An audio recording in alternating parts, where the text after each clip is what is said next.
And this, the final touch, and that should do it. I've done it. I've created the keto. All of my wildest dreams will come true now.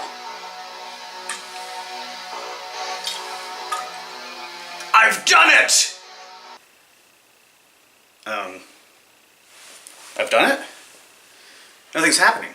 Wait, I don't understand. I had all my data correct. I crunched all the numbers. It's the right ingredients.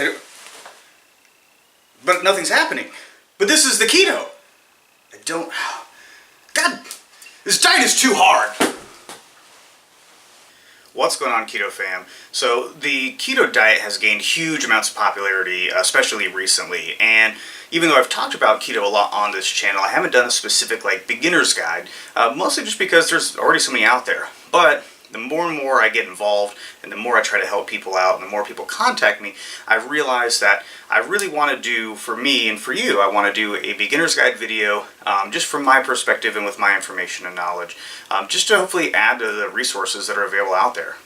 And trust me, keto diet is not some super restrictive, crazy diet that you're going to get miserable and can't find foods that you actually like. So what the heck is the keto? Well, a keto diet is actually very simple. It's high healthy fats, moderate protein, very low carbohydrates, and your carbohydrate sources are not coming from sugars, grains, pastas, breads, those sort of items. You think carbohydrates on a ketogenic diet, you're going to be thinking of leafy green vegetables, you're going to be thinking of avocados, asparagus, broccoli, Brussels sprouts. There'll be a whole list. I'll actually provide a link that provides some more information for a beginner's guide list of stuff, as well as be going over some in the video here. Whoa, wait a minute. You're saying I can't have bread and pasta on this diet? No, count me out. Count me out. F that. Count me out. And don't worry, it's not the end of the world. There's actually tons of recipes if you really have that craving for bread-like substances or pasta-like substances.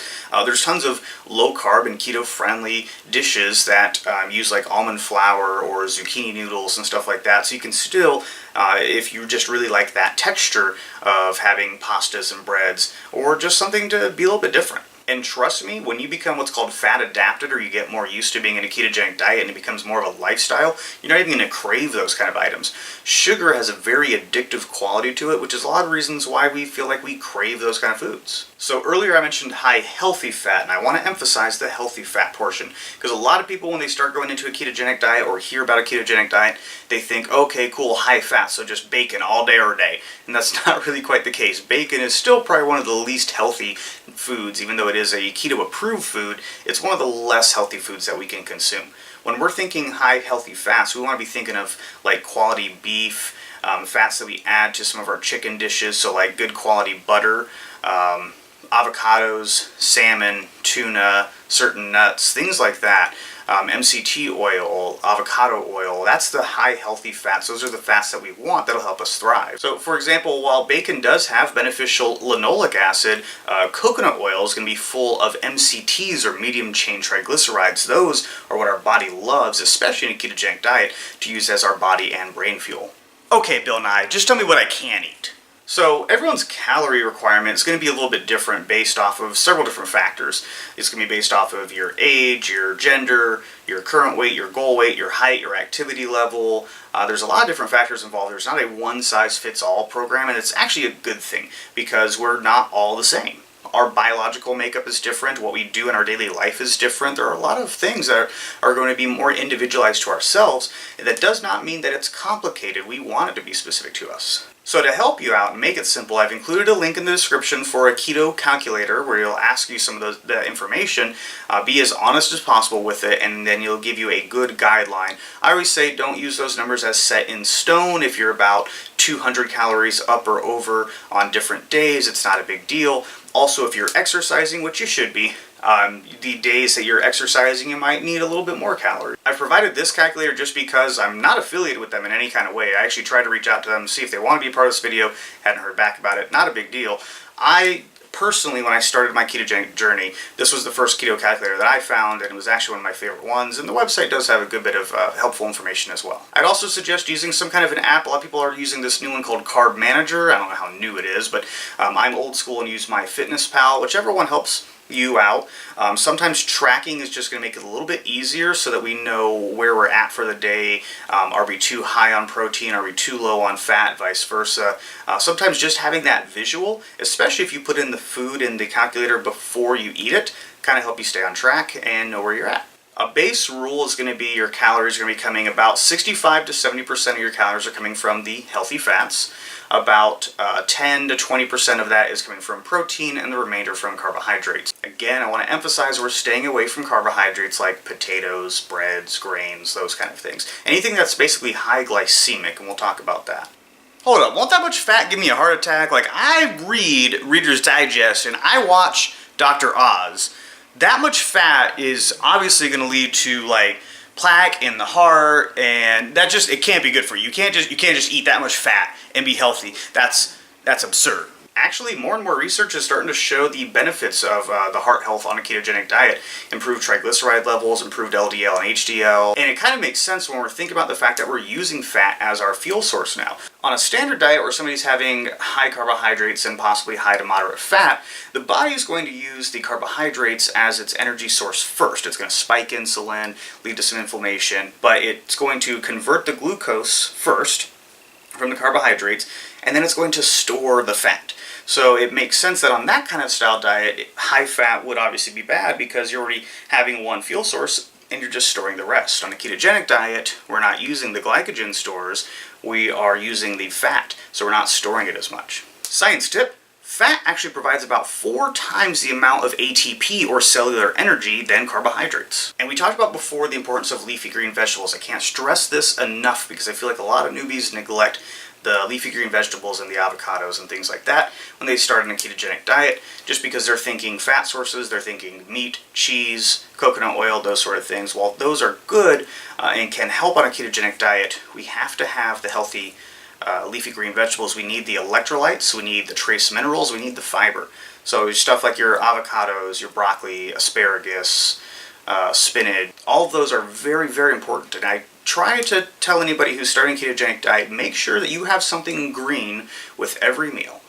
Electrolytes are very important on a ketogenic diet. They're important all the time anyways. If you've ever seen a Gatorade commercial, you probably know what I'm talking about, but electrolytes are definitely more important on a ketogenic diet because we deplete them and use them a lot more than on a standard diet.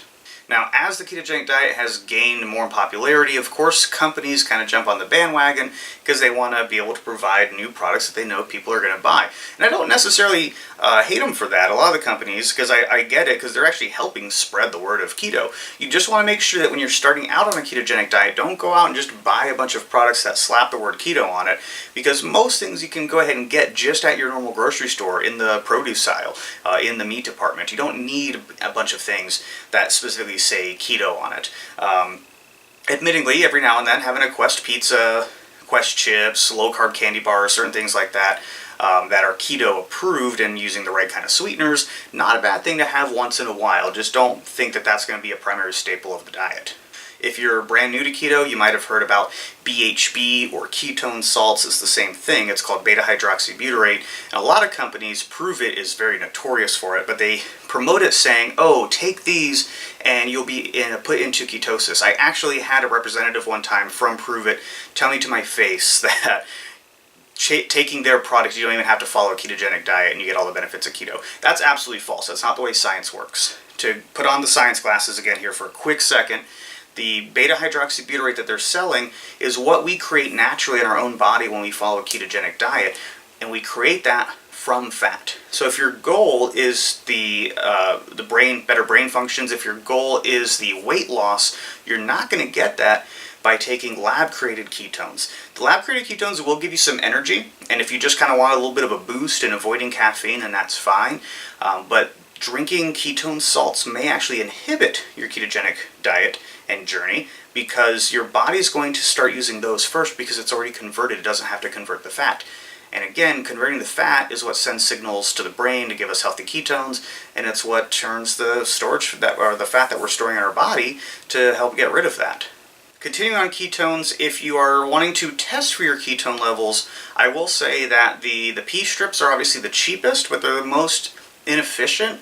because they measure excess ketones. So your analysis test, anything we're peeing out, is going to show us exactly that, what we're getting rid of. So that's going to be excess ketones. So if you decide to do a ketogenic diet and you buy the pee strips and you pee on them after doing a keto diet for a month or two and you don't see that darkish red color that you want, don't get discouraged. You're more likely in ketosis if you've been following the diet correctly, but you just don't have excess ketones. That might be a good thing because it means that your body is using the ketones that it has. The blood test is going to be the most accurate. It is probably the more expensive because you have to buy the unit, then you have to buy the strips, and I mean, it's not the world, but in reality, you don't need to be testing that often. Some people just like to test to know they're in ketosis on paper or visually, but in reality, when you're in ketosis, you will notice. It's a different energy feeling. You might get a little bit of that acetone breath. Don't worry, keto breath is not permanent. It's not as awful as some people say it is, and it all varies. Like, I never got the keto breath, but some people do. The only other time that you might want to track it is if you are pre-diabetic or type 1 diabetic, and it's a little bit more important for you to know where your glucose levels and your ketone levels and all that is at. If that's the case, make sure you're talking to your physician.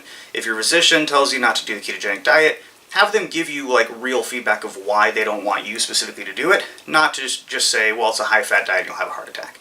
All right, can I have fucking diet soda and 0-calorie energy drinks since those are 0 carbs? Can I have that? Well, that's actually a personal preference. So a lot of people do a more strict keto diet, meaning that not only do they want the high-fat, low-carb diet, but they're trying to be as natural as possible. So they don't have anything artificial, like artificial sweeteners, artificial colors, things that come out of a box or a bag. And then, of course, obviously they're not going to have diet sodas because that usually has sucralose or aspartame. I'll say that through my own research that I've done, there's not substantial evidence to say that sucralose or aspartame have dire negative effects. I still have diet soda here and there because I like the way it tastes. So if you're wanting to do strict keto, which you don't have to, but if you're doing it to make your life as healthy as possible, then you do want to avoid sugary drinks, sodas, artificial sweeteners, things that are processed in a box, essentially. If you're doing what's more called dirty keto, I don't like that word because it's misleading. It sounds like it's a bad thing. Dirty keto basically just means that you follow the ketogenic diet, you make sure you have the high fat, the low carbs, and you're putting your body into ketosis. You're just not overly obsessed with every little ingredient on the back of that label. You still want to obviously avoid anything that's going to raise insulin or cause any kind of inflammation. Can I have some alcohol on the keto diet? Great question. Again, that's going to be more of a personal preference. If you're doing a strict ketogenic diet, more likely you're not going to have any alcohol whatsoever. I have had some people who are strict, but they'll still allow themselves to have hard liquor. If you're going to have alcohol, you really want to stick with hard liquor because hard liquor has virtually 0 carbs as long as it hasn't been mixed with anything or anything added back to it. Certain beers like a Mich Ultra, not very tasty, and they have super low carbs, but the type of carbohydrate they are, if you have a couple of them, could still kick you out of ketosis. Science tip! Alcohol is actually the fastest digesting and metabolizing nutrient that we can intake into our body. And while fat is a much longer process to break down and convert into energy, we can get pretty drunk pretty quickly on a ketogenic diet. So, drink responsibly. Now, being in the keto community and providing coaching, I get one question a lot, and that is blank keto?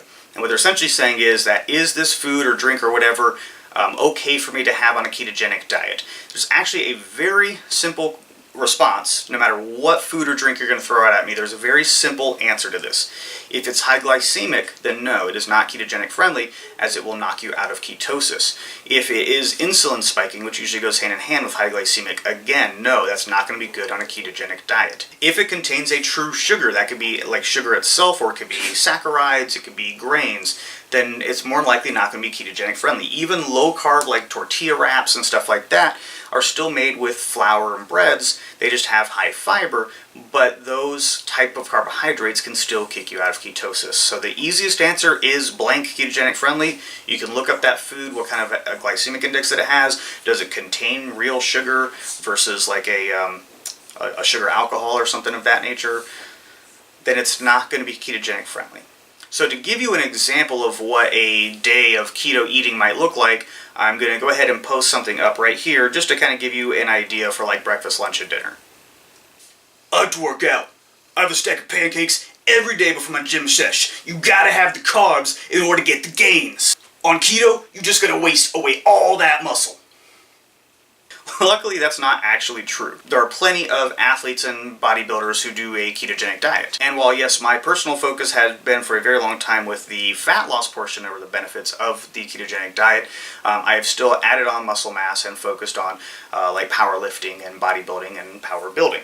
Hypertrophy, the fancy word for muscle building, comes from muscle protein synthesis, not carbohydrate synthesis. And while yes, glucose does play a small role in hypertrophy, it is not actually a primary factor. It's not a primary building block that we need in order to gain size. You know, some people will feel a little bit weaker in the gym when they're first transitioning over to a ketogenic diet, and a lot of that's because they're used to having the high insulin spikes to give them the energy to push through their workouts.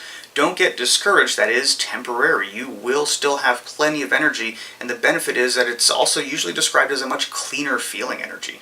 And I do believe, while a lot of people when they start out a ketogenic diet say you can just follow this diet and lose a bunch of weight and not have to ever exercise, and a lot of people want to look for that type of diet where they can just focus on the food and not focus on the exercise. If your entire goal is just to lose body fat, then yes, you can absolutely do that. Just being in a caloric deficit, eating a ketogenic diet, that's perfectly fine if that's what you want to do. I personally would recommend everybody do something physical. It doesn't have to be in a gym. It doesn't have to be lifting weights. It doesn't have to be anything intense.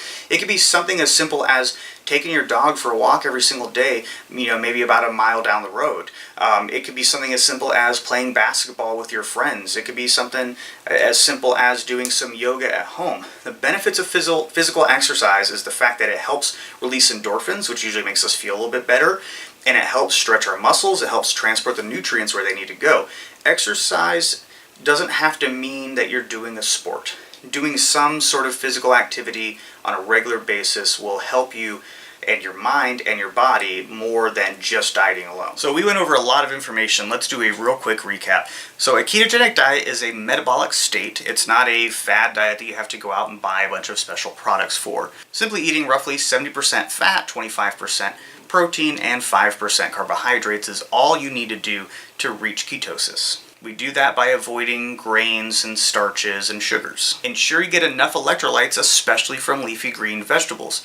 You can drink electrolyte drinks, but the leafy green vegetables are going to help provide much needed fiber as well. Comprise your high-fat diet from healthy fats like avocados, coconut oil, good healthy cuts of meat, etc. Bacon's fine in moderation. Use some type of a keto calculator and a tracking program to stay on track to your own personal goals. Again, we're all going to be a little bit different. Stay active. Do something simple. Go walk the dog or, join a gym. Whatever's going to make you happy, but staying active will definitely benefit your weight loss and health goals. If you still have questions, leave a comment. The only dumb question is the question that you do not ask. I'm here to help you. It would help me a lot if you would like and subscribe this video, but if you do have questions, let me know. And as always, initiate, dedicate, decimate.